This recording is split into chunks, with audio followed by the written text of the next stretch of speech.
Today, Governor Lowe and the Reserve Board met and they kept the cash rate on hold at 0.25 of 1%, so nothing to see there. What I wanted to highlight in regards to some of the activity from the RBA, we did get an update in the middle of May in terms of how their stimulus package and monetary package that they introduced in March is going to work. So a couple of the highlights for me there in terms of domestically and globally, we do appear to be in better shape in terms of how liquid the markets are. The bond markets and the financial markets seem to be holding up okay compared to obviously they were the reason for the last significant contraction in the global economy being the GFC. So doing a good job in terms of how we've organised the financial markets and how liquid that they are. The other big takeaways for me also was around one plausible scenario that Governor Lowe put out there, and that is with the easing of restrictions and getting back to a more normal state, what we're going to basically see there is potentially GDP going back into positive territory inside that third quarter, which is the September quarter, after what will be a shocker in terms of the June quarter. So we're preparing ourselves for some pretty ordinary data through that area. I also noted, because I'll give you the GDP number, so a contraction of 6% in 2020, and then also looking at between 6 and 7%, which is supported by the International Monetary Fund as well in regards to their views, which I'll share with you in a minute. The other thing I also wanted to highlight was the unemployment. So yes, we all think that unemployment will peak around the 10% range. Could have been worse, obviously, without the Job Keeper package. So, but that also said, his indications in that update was sort of seeing unemployment sort of coming back around that 6% level. And that's an important number for us to understand as property owners in terms of what does that mean for our property. So I'll talk about that also in this economic update. The final message here is all attention now turns to the Statement of Monetary Policy, which we'll see coming out at the end of this week. And what we will be looking for in there is some guidance around some of the forecasts. Now, also being mindful that it is a bit of a moving target at the moment. It's great to see we've flattened the curve. Australians have done a great job in doing that, but ultimately we'll start to see some of where their economic modelling looks and what sort of forecast we'll see. So everyone's waiting for that. Now, if I was to summarise what this economic update is going to showcase, there's probably three things that are important. Well, not important, but are showing up. Firstly, that politics is back.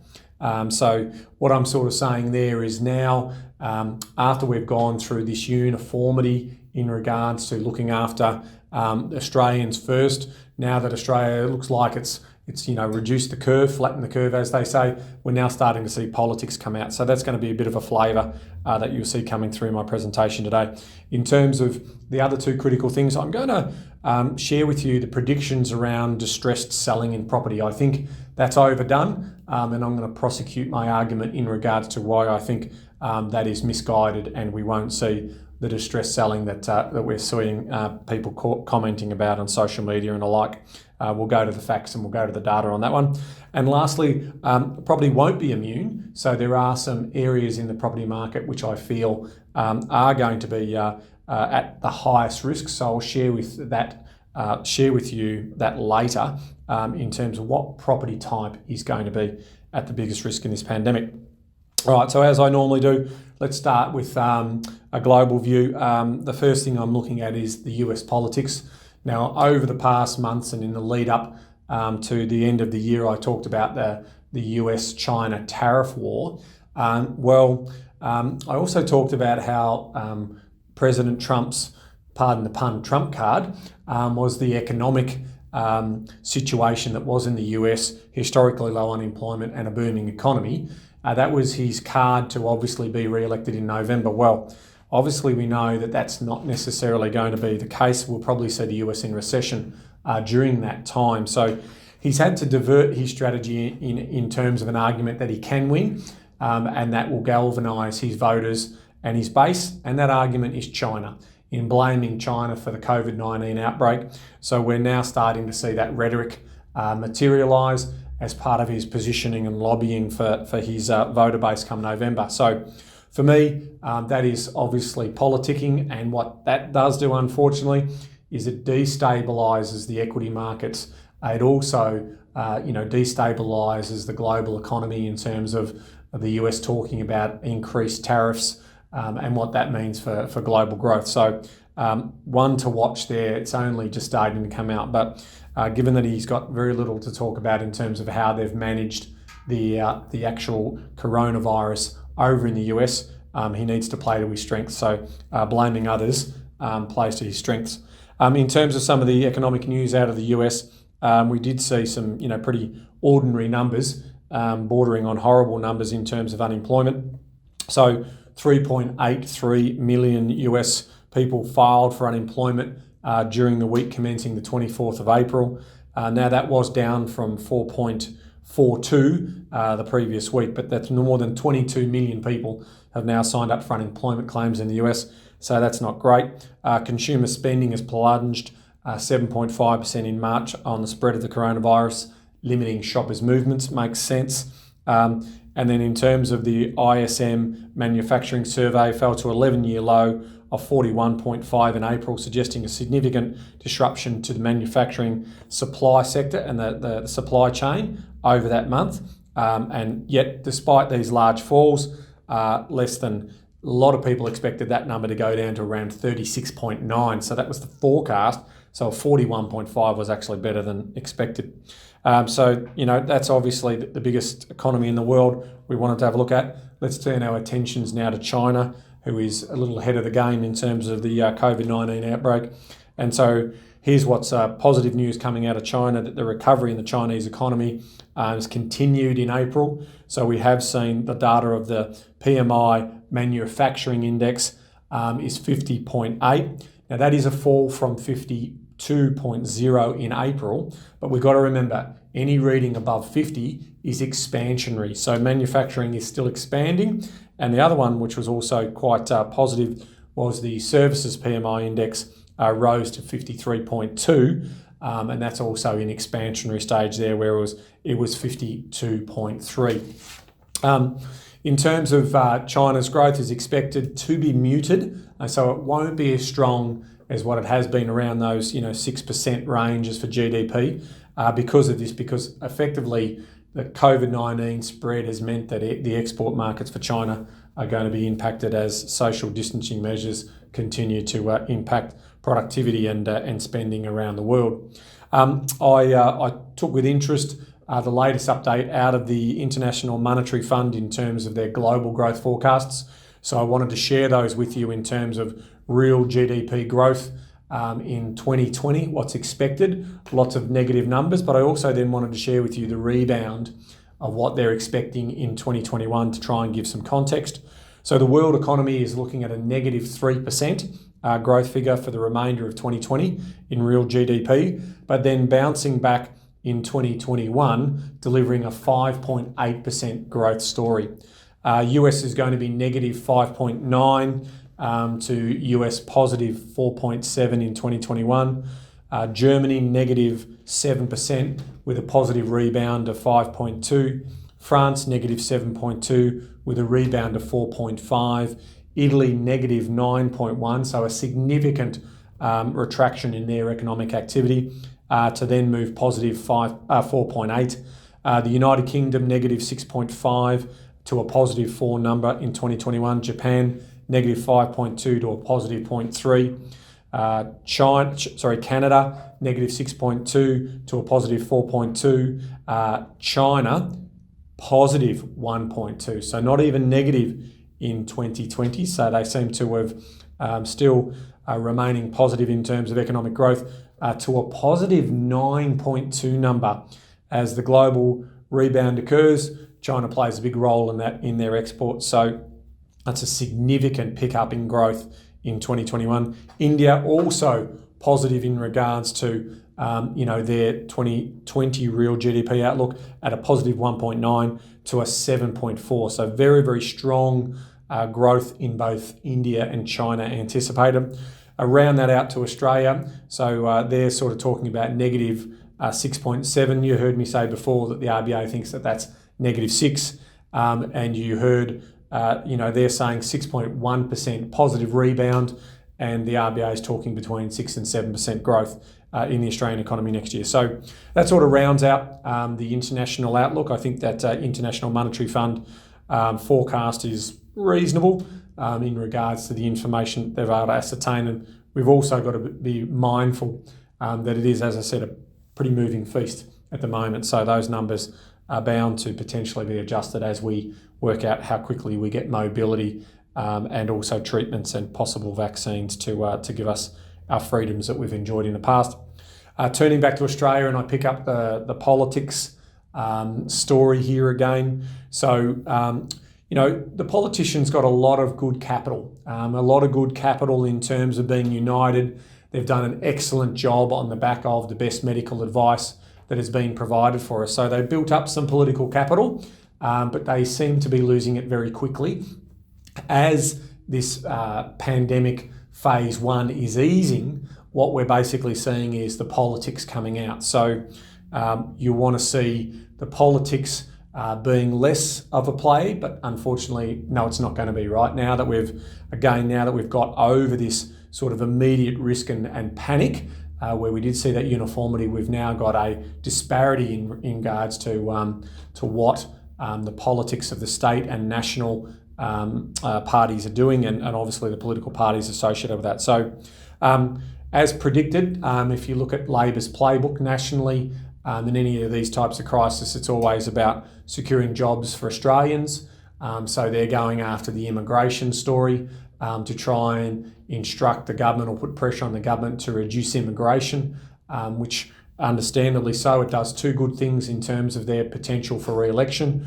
One, it says that they care about the Australian worker, which is fair enough, but they also know that also means that it will have a detrimental impact on economic growth in Australia. So they don't want to see the Libs and National Party in power have that strong economic grounding for when the federal election comes around again in 2022. So expect to see more of this playing out, unions getting behind that push in terms of Australian jobs. But I do make an important point here is that Australia has been built on the back of immigration. And if we do restrict that immigration, just be mindful of the significant economic impact that that's going to have on jobs in this country, especially in construction, and also those flow-on jobs that a growing population do deliver in terms of services and goods jobs. So, a migrant couple arrive in Australia, they've usually got cash in the bank, so from those point of view, that they usually, a minimum requirement is to come here with a significant amount of cash to back them, so they're not a burden on our health system and also our welfare system. And then obviously they need shelter, and then ultimately they want to secure a job, and then obviously start to be buying materials and goods as they go on, as they set themselves up in this country. So I'd like to think that through good economic management, we wouldn't see that reduction in immigration. And I'll put an argument there in terms of why we don't have to do that. At the moment, a lot of people think that our borders are shut and that flights aren't coming in. No, all you need to do is go to Melbourne Airport and you can see we have flights coming in from China, we have flights coming in from Asia, and we also have flights coming in from Europe. Now, there's not a lot of flights. We're talking about 3 or 4 of those international arrival flights a day, but you're talking about over 1,000 seats coming into this country. So if we can do screening, rapid testing and the like, and if they're not bringing COVID-19 in, then what's the danger in terms of bringing them in and getting them settled in as planned, given that they were accepted as migrants into this country, as were most of the people in which this country was built on. So from that point of view, that's an important one at the national level. So we'll start to see that politics playing out. In terms of at the state level, we're already starting to see there's an opportunity here. So what you understand about business and politics is that there is a saying around there to always take advantage of a crisis. And that means that when things are going pretty well, such as 29 years of positive economic growth, you can't necessarily do large reform as part of that, because people don't like change. But when you have a crisis like this, you could potentially look at different types of reforms. And we're starting to see that in regards to how Victoria and New South Wales are setting up their politics around stamp duty and potentially land tax for that matter. So They are exploring the idea of not relying on stamp duty and also land tax, because it is absolutely an unproductive tax. It's a shocking tax, does nothing, but they rely on it heavily for the revenues to feed their spending fetishes that they have in terms of looking after us, apparently.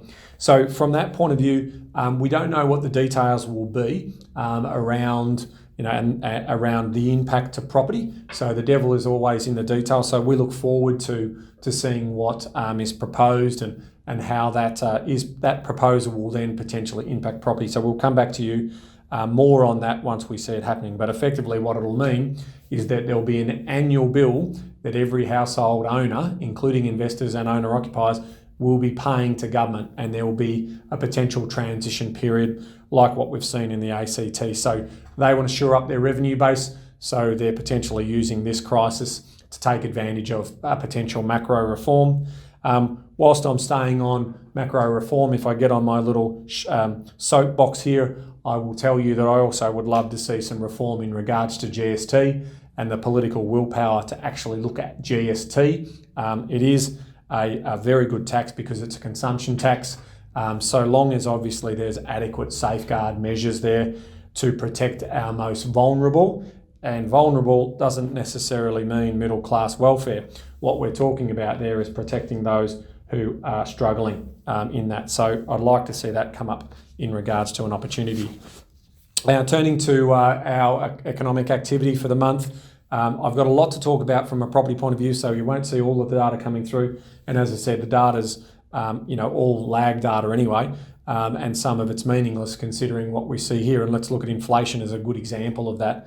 Annual rate of inflation edged higher in the March quarter, so we saw headline inflation and also the standard inflation also move higher, 1.8 to 2.2% on the back of the bushfires, the drought, the stockpiling of the COVID-19 provisions. As that lockdown loomed, everyone started to stockpile. It's out the window now, right? Because what we're going to basically see is a significant detraction in inflation on the back of fuel costs with the oil price globally tanking, childcare fees being free, and we will see some rental declines also showing up in the June quarter numbers. So expect our inflation number to fall further. In terms of unemployment, yes, the March data was meaningless because it obviously didn't include anything. The April data is not out yet as I go to this presentation timing. So I refer to the Australian Bureau of Statistics, and they've released a COVID-19 series on payroll, wages and employment, which is a fortnightly series that they're running out where they're sampling 25 to 50,000 households and businesses to get a sense of unemployment. Some of the key takeaways from this is that unemployment fell by 6% in the 2 weeks to April 4th. That also includes a 5.5% drop over recent weeks. This is by far the largest fall in a short amount of time on record. We know all of that. We know that JobKeeper payments will encourage some businesses to keep their employees online. Where do we see the falls? Well, where we've been telling you, you'll see the falls. Food, accommodation, services down 25.6% and 31%. We're talking about wages also declining. Arts and recreation are down 15.7% and 18.7% declined respectively. So horror stories. Retail, we saw 2.7% fall in employment and also a decline in wages being paid of 7.6% on the back of shorter working hours. The worst performing states, Tasmania off 7.3%, Darwin and the Northern Territory off 17.6%. Obviously very small population bases, but significant numbers. By age, the decline in unemployment was felt mostly by the elderly and also the youngest Australians. So let's dive deeper into that number because this also bodes well for my argument around property prices. So 9.9% drop in employment for those aged under 20 and those aged over 70 also saw a 9.7% decline. So it's hitting both the younger workforce and also the older workforce. In a separate labour force survey showed of around the 13 million workers that we've currently got employed, a 6% decline in unemployment will result in approximately 780,000 job losses. Not necessarily the million plus job losses that were touted earlier in the crisis through the media as headline aspects. The latest data that did come to hand yesterday was the ANZ Australian job ads fell a whopping 53.1% month on month in April, to be down 62.2% year on year. In trend terms, job ads declined 11.2% month on month and 33.9% year on year. Non-essential services shut down through April. You've got to expect that these numbers are going to be horrible. So tumbling 53% is definitely shocking. To put that into context, almost 5 times the previous record month, a monthly fall of 11.3%, which was recorded in January 2009 during the global financial crisis. Okay, so we've got to keep an eye on unemployment, and obviously it's going to be a trigger, and it's the argument for some in terms of why property prices will fall significantly through distressed selling. So we'll come back to that. Retail sales recorded their largest ever monthly percentage increase, largest ever in March. Retail sales increased by 8.2% compared to only a 0.05 in February, on the back of, obviously, hence stockpiling or panic buying as we call it. This monthly increase was the highest in the series, and the series has been started back in 1982, beating the previous record of 8.1% increase in June of 2020 when households bought purchases ahead of the GST. We do some strange things, us Aussies, don't we? Human behaviour is funny. Food retailing rose 23.5%. Medical and cleaning products rose 50%. Well, it's good to see we're keeping hygienic in these uncertain times. As anticipated, the significant decline in spending in obviously cafes, restaurant, takeaway, food and clothing and retail department stores also took the brunt of that. I want to turn our attentions now to the Australian banking sector, because I've got a couple of comments to make here in terms of the results of 3 of the big 4 banks. So we're talking about NAB, ANZ and Westpac, who have reported in the last week and a half. I wanted to highlight one of the most important things in regards to that, and that was the billions of dollars that they've provisioned for doubtful debts. Now, in my view, that provisioning was overs, meaning there was a significant buffer in terms of what they're provisioned for doubtful debts. And I give 2 valid reasons for that. There is uncertain times, forecasting is a little difficult. And so you want to always be cautious when you're a public company, because my point number 2 is the greedy lawyers who will be looking for any type of class action potential if the banks don't do the right thing by their shareholders, and they would be arguing that they would have misled the shareholders had they not provisioned such an excessive amount in their doubtful debt. So in my view, as I think the economy will return to some normality at the second half of this year, I do expect that most people will be able to meet their lending commitments, and I'll be sharing more data on that in a minute. And so potentially some of those doubtful debts or provisioning will find their way back into the P&L for a better profit result in the coming months. But again, just my opinion. Who am I? I'm a nobody. So take that with a grain of salt if you want to. The other thing I also wanted to focus in on was lending in terms of this thing that I'm about to share with you did rear its ugly head during the GFC as well. And that is this whole idea around redraw being limited. So we did see last week, I won't name the bank, but there's potentially several institutions now who are limiting the amount of redraw. So redraw is the money that you have in advance on your loan, limiting the amount that you can take out at any one time. And they put a cap of $20,000 at that time. Now, the reason why they do that is obviously they want to manage liquidity, which makes perfect sense to me. And in some cases, you may say it's a prudent measure for the bank to do that.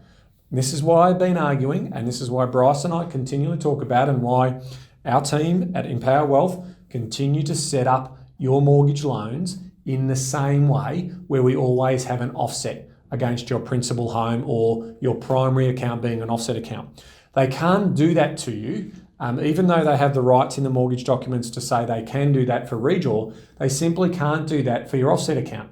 So your money is your money.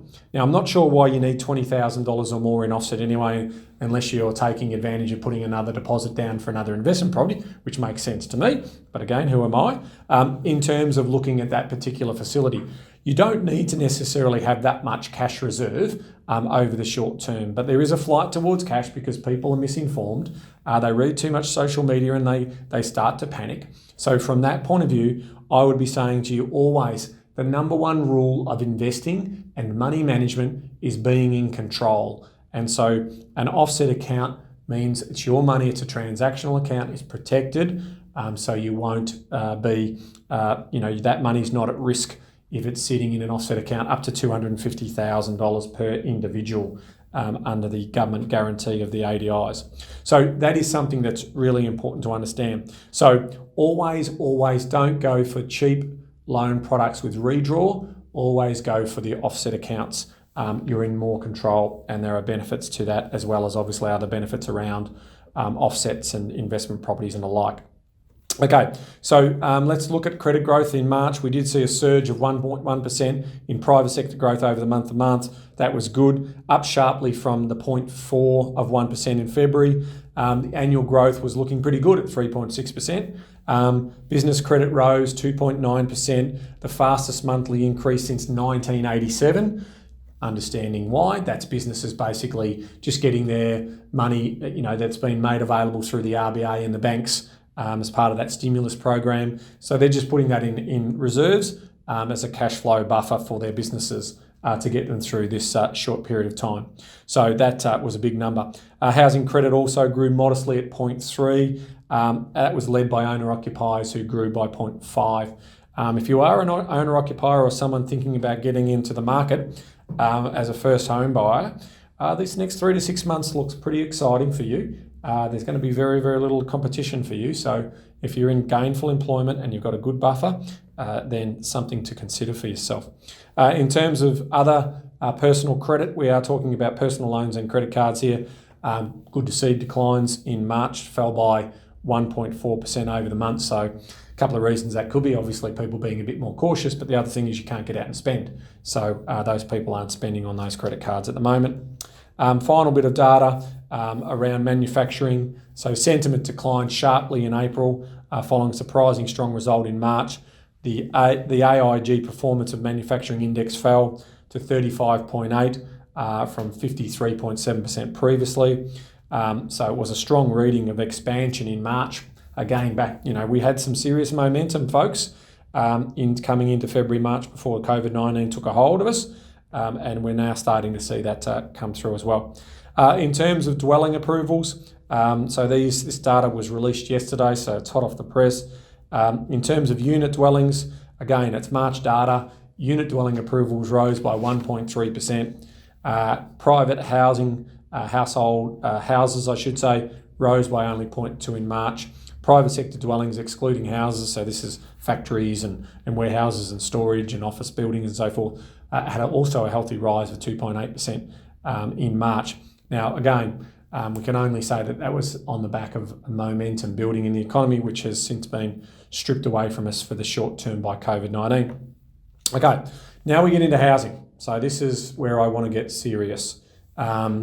We did see a surprise result for some that house prices in April actually grew. So of the housing index of the 8 capital cities, we did see growth in April of 0.2 of 1%, taking the annual rise to 9.7% in value increases. Now, no such thing as an Australian property market, but that's how that particular index is measured. What we did also note through the great data that we received from CoreLogic is in regards to sales activity was down a whopping 63% lower than April of the year before. So it's obviously clearly evidenced that there is less buyer demand for sure, but there's also less seller or vendor demand in terms of selling their property. And I repeat to anyone who isn't in a position or isn't forced to sell, it's not a good time to be listing your property for sale. So I would be holding on to that particular asset, subject to my point of the most properties at risk, which you may then want to understand in your sub-market in terms of how this might impact you.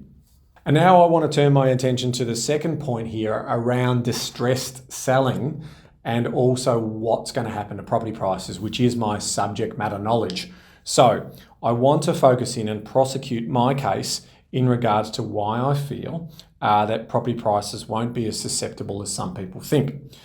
So let's start firstly with unemployment, because everyone's saying, well, everyone's going to lose their job. Okay, so we'll start with that. So the first example that we were referring to before is most people who have lost their job in an age group that's not necessarily an age group that is a property owner. So, or they own their property outright. So if they're in their 50s and 60s and so forth and beyond, they already own their property outright in most cases, so it won't be as dangerous to them. And also, anyone really under 25, most of those people also don't necessarily own a property, so we're not necessarily going to see a big fall there. But I also want to then focus in on, the RBA governor is also talking about potentially unemployment staying around that 6 to 7% range. So when I look at that 6 to 7% range, I say, okay, so if it's going to stay there for long, what experience do we have around capital growth during that time? So I go to the numbers and I have a look here and I see to myself, well, we did have 6 to 7% unemployment, not for a very long period of time. It was actually falling quite significantly after just prior to the 1990 recession. And so we didn't have it in there for long. But what we did see is capital growth. So you can get capital growth during periods of time where you've got 6 to 7% unemployment. Another great example where we hovered around 6 to 7% unemployment was during the early 2000s, which was the dot-com boom. Didn't really affect us down here in Oz, but it certainly hit the share market a little bit. But we also saw double-digit growth in property prices when unemployment was around that level. And then the next time we did see it, because we haven't had unemployment above 6% for a long time, so we just peeled into between 6 and 7% back in 2015, where we also saw property prices growing at around that 10% range. So the question for me was, well, what is the level where property prices where unemployment needs to get to, where property prices start to fall? And it's pretty clear that when we get to 10+% unemployment, that absolutely has an impact in regards to confidence and what flows on into capital growth and property prices. But the question we have there is, are we going to stay at 10% for a long period of time? And my argument to that point is I'm backing the RBA governor in, and I believe also that we're going to see the most plausible outcome is unemployment being around that 6 to 7%. So, and if it is affecting the youth unemployment or elderly unemployment, it's not going to have a real impact on those people who do buy houses, which are those people really aged between 30 and 50, are the people that are most active in the property market. So that's my first point in regards to that. You were also hearing arguments around people defaulting on their mortgages. So mortgage stress is going to be the next indicator when it comes to those prices fall. So let's go to the data. Now, what we heard from Matt Comyn was around 74,000 people had applied, and I heard him quote that number on the Money News show on 2GB3RW. Matt Comyn is the CEO of the CBA Bank, and he came out and said 74,000 of their 1.8 million mortgage holders have applied for a repayment holiday. So what percentage of his 1.8 million mortgage holders? That represents just over 4%. So we've got 4% of his total mortgage book who have applied for that repayment holiday. So not a material number, one wouldn't have thought, in terms of what that looks like. But also be mindful that the property market, in terms of total dwellings, we have over 10.4 million total dwellings, estimated around $7.1 trillion. So the global LVR of debt at the moment, so the debt on that 7.1 trillion is 1.83 trillion. So that's a global LVR of 25.7. Bryce and I have talked about this before. So if we also then use the census data to compilate out the 10.4 million dwellings, 37% of them, which is what they're saying have a mortgage, equates to around 3.84 million households with current mortgage. So if of those 3.8 million households with a current mortgage, if we use the 4%, okay, of that 3.8%, then around about 153,000 households have applied for a mortgage pause.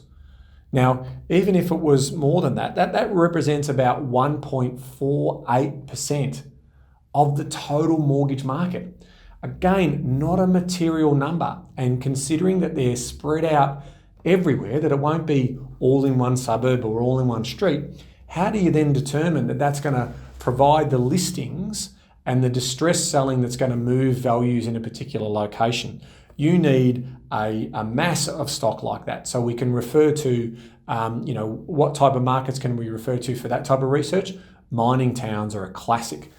Townships with one economic output where there's a significant detraction in economic activity. What happens to property prices there? Everyone becomes the distress seller, and you do see those significant price movements. But you don't see that in bigger cities where you've got multiple industry and you've got multiple dispersion of that particular stock. So if we are only talking about 1.48% of the total stock available, effectively that is nothing in regards to putting any pressure on distressed selling. So in addition to that, we also saw in the NAB half-year results some fascinating information around their repayment buffers. And so I really want to focus in on that, because we're also hearing news out there, and it might be fake news as far as what the banks are telling us, because it's a big four bank here, and these guys have around sort of 15% market share.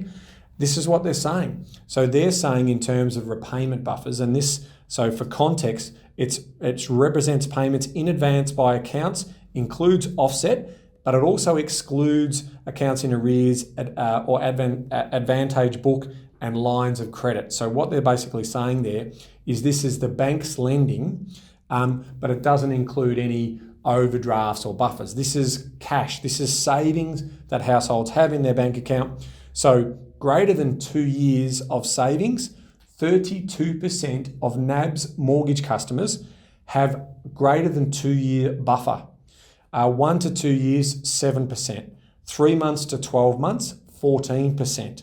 1 to 3 months, 13%. Less than 1 month, 15%. And on time, 15%. And behind, 3%. So again, if you package all of that up, everyone is in advance.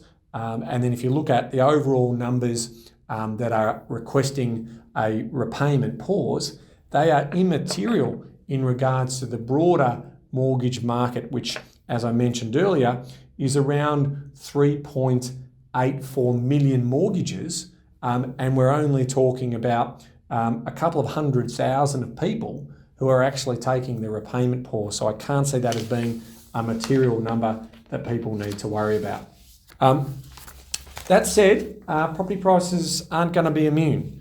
So in some particular marketplaces, and one of the things that is definitely going to be of increased risk is rental demand. So on the back of, we're talking about Airbnb properties or short stay accommodation being potentially repurposed into the longer term letting market, potentially international students, also younger renters potentially moving home or partnering up into flatmate style arrangements to reduce their exposure and try and save some more money. We do see a risk in regards to that type of rental accommodation. And so that leads me nicely into what is the risk in that particular accommodation. And for me, that is what I've always said it is: medium and high density apartment accommodation in the CBD areas and potentially city fringe or university locations where there are clusters of this type of accommodation. And if you are as a property investor, so this is exactly the type of investment stock that we have always said makes for rubbish returns. And we're so pleased that our Empower Wealth clients, our Empower Wealth clients, haven't been exposed to that particular risk because we've always bought accommodation where the land content is strong, small apartment blocks, boutique things, and also far more houses than units. So from that point of view, it's pleasing to know that our clients aren't caught up in that particular stock. But if you are someone who may be listening to this on the podcast as opposed to my update to our Empower Wealth clients, then it's important for you to know that is the most at-risk stock, in addition to obviously building defects and everything else that's going on in that particular area. So I would be very much looking at the levels of rental demand showing up, and also looking at your balance sheets in terms of whether you can ride out this challenging time and see the other side of it, or whether you feel like you might need to dispose of that particular stock, because that's the stock that potentially could be most at risk. And that's why I wanted to share that to you. In terms of more broadly, yes, we do anticipate that vacancy rates will increase. And so that's why you're also making sure you've got adequate buffers in play for you may have a little bit more of an extended period of vacancy when you're trying to attract a new tenant into your property during this time, until we get out to probably early into the new year, where things hopefully become a little bit more normal. So that's my messages around the property market. I don't believe that we will see the distress selling, which ultimately alludes to the fact that I'm not a big subscriber to the idea that we're going to see double-digit price corrections in the property market. I'm sure there will be people out there who want to prove me wrong in regards to, well, look, it happened here and it happened here. Remember that the Australian property market is made up of hundreds and hundreds, if not thousands, of sub-markets. So it's important to put that into context in terms of where you're talking about, because I do see some challenges, as I said, in the medium and high density prices, as well as their rental yields, and I see rental yields coming off slightly in other markets as well. So there we are. That's my property update. What to look out for in the coming month. I've got a couple of things as I close out this presentation. The COVID Safe app. I've got an idea for everyone. If we want to open the bars, restaurants, the coffee shops, we want to travel on planes, or we want to also see open for inspections and public auctions return, then I reckon a prerequisite for that should be that you have to download the COVID Safe app. Can't go into the restaurant unless you've got the COVID Safe app. So that's my little idea, my thought bubble for the month, and it makes sense to me. So same sort of thing in terms of public auctions. You can't attend them unless you've got the COVID Safe app, and that way we'll get to the critical level that we need to get to. Because remember, these are people who are working. So whether you've got your own self-absorbed interest, that's fine, but if you're putting other people at risk, and they're in their workplace, I think it's only fair and reasonable that you take their side of the conversation and download that app, not for your benefit, but for their benefit. I do expect that we will see some more news about open homes coming through, and maybe, as I said, a prerequisite should be the COVID Safe app. In terms of children returning to the classroom, that's almost a given. Hopefully, Mr. Andrews in Victoria, as the parent of two young boys in primary school, let's just say homeschooling not so great, not necessarily their most optimum learning environment. Just ask my wife Jane, she'll tell you directly if you want to talk to her. So hopefully we'll see some common sense prevail and our schools will open here in Victoria as is opening everywhere else. We're fascinated by the unemployment number that is going to hit. Will it get to that 10% and then we'll fall from there? In terms of the other obviously critical news economically is actually the medical news. So remdesivir, you'll see some more results coming in terms of the trials of remdesivir, in terms of whether it is a potential treatment which is helpful in minimising the fatality rates, to be able to have some confidence in terms of people mobility again. And over the course of the next month, we'll start to see some of the initial vaccine trial results starting to also materialise. So lots happening obviously on the health space, and that is hopefully going to be good news if we get out of this pandemic. So thank you very much for listening into this very long-winded rant. Probably could call it a rant, couldn't you, Ibis? Long-winded rant in regards to the economic update, but that's it. If you want to read more about this. I've got a blog on what I think in terms of what's going to happen in regards to the distressed sales. You can check that out on our website in the show notes. Ivis will send the link through.